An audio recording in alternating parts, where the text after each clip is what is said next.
بسم الله الرحمن الرحيم والشمس وضحاها والقمر إذا تلاها والنهار إذا جلاها والليل إذا يغشاها والسماء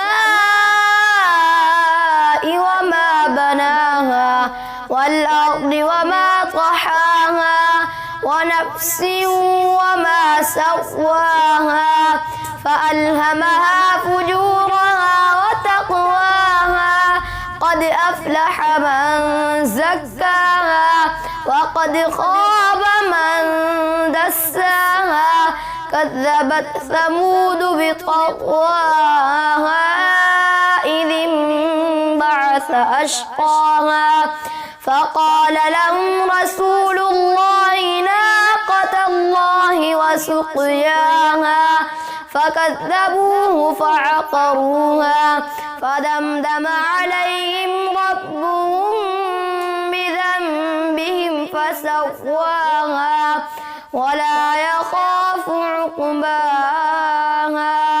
آمنت بالله صدق الله العظيم.